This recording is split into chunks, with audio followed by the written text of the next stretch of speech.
안녕하세요. 시니어를 위한 꼭 필요한 정보 시니어 전성시대입니다. 오늘은 여러분께 긴급하게 전해드릴 소식이 있어 빠르게 준비했습니다. 10월 21일부터 이곳 가실 때 반드시 주의하셔야겠습니다.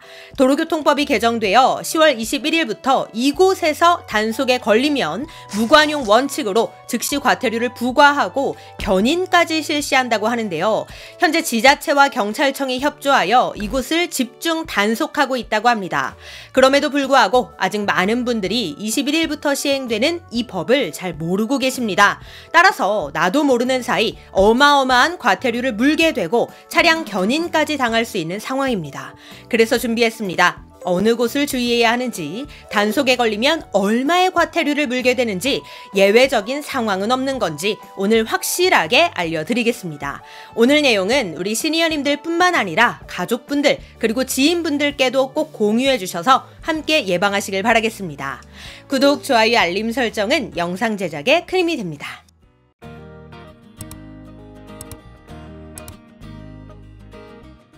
본격적인 내용 말씀드리기에 앞서서 중요한 내용부터 확실하게 짚고 넘어가겠습니다. 우리가 운전을 할 때 원활한 교통 흐름을 방해하는 것이 있습니다. 그렇죠. 그것은 바로 불법 주정차 차량들인데요.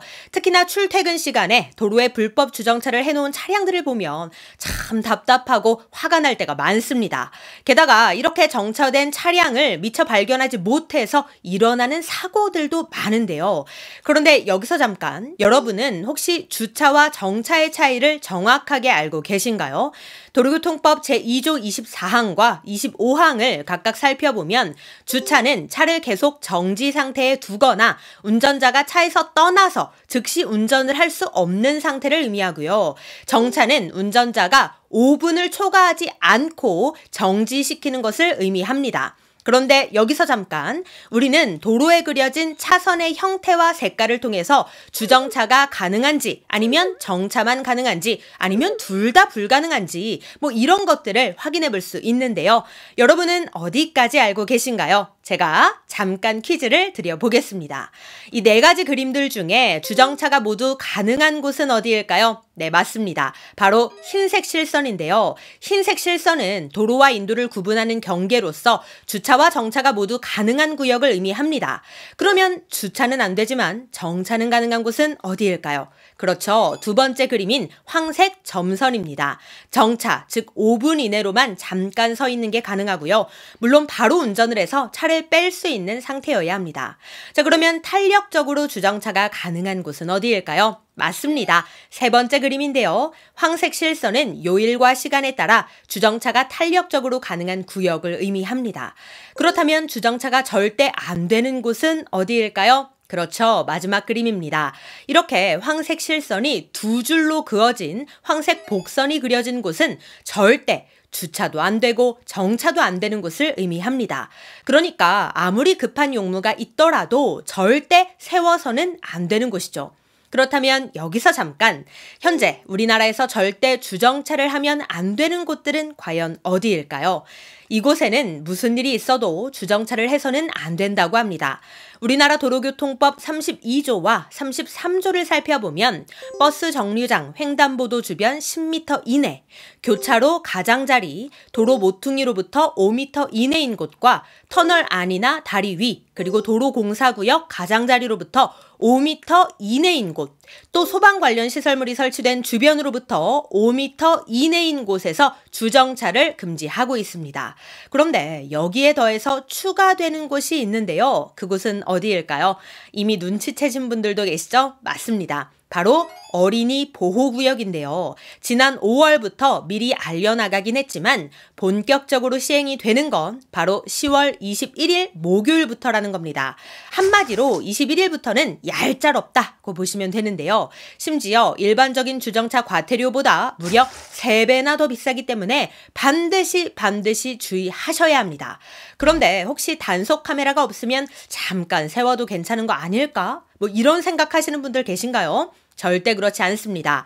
왜냐? 현재 서울시에서는 서울경찰청과 협조하에 어린이 보호구역 집중 단속을 실시하고 있기 때문인데요. 아마 서울뿐만 아니라 다른 지역에서도 이미 실시하고 있을 것으로 보여집니다. 혹시 단속을 목격하신 분들이 계시다면 댓글로 정보 공유해 주시면 감사하겠습니다. 특히 등교 시간인 오전 8시부터 10시, 하교 시간인 13시부터 18시 사이에 단속을 하고 있으며 지난 3월에는 13,079건, 9월에는 12,211건을 단속했다고 합니다.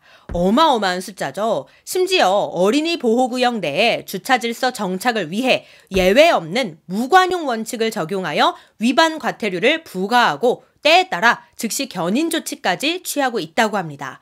그리고 현재 무인 단속 카메라도 계속해서 늘려나가는 상황인데요.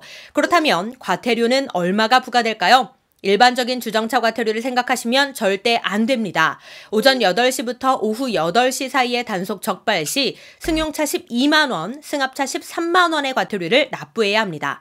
일반 도로 주정차 과태료 4만 원 대비 무려 3배나 더 높은 과태료이기 때문에 무슨 일이 있어도 어린이 보호구역에서는 주정차 하면 절대 안 되겠다라고 생각하시는 게 좋을 것 같습니다. 그런데 이런 경우도 있잖아요. 아이들 통학 때문에 어쩔 수 없이 학교 근처에 주정차 하는 경우, 이건 어떻게 해야 되나요? 이러한 경우를 대비해서 아이들 승하차를 목적으로만 잠시 정차를 허용하는 어린이 보호구역 통학차량 안심 승하차존을 운영한다고 합니다. 안심 승하차존은 학교 정문 또는 후문 근처에 위치하고 파란색 안내 표지판이 설치된다고 하니 이 점을 참고하시면 되겠습니다. 그런데 문제는 안심 승하차존이 모든 학교에 다 있는 건 아니라는 겁니다. 서울시 전체 1741개 어린이 보호구역 중 201곳에서만 우선적으로 실시한다고 하는데요. 그렇기 때문에 학부모님들께서는 학교에 전화하셔서 우리 학교에 안심 승하차존이 운영되는지를 미리미리 파악하셔야겠습니다. 그리고 안심 승하차존이 있다 하더라도 이게 무슨 주차장처럼 넓지가 않아요. 즉 차량 2세대 정도까지 세워질 수 있는 공간이라고 하니 이 점도 참고하셔서 운행하셔야겠습니다. 또한 어린이 승하차를 하지 않는 일반 시민분들이 안심 승하차존을 이용해서도 안 되겠죠?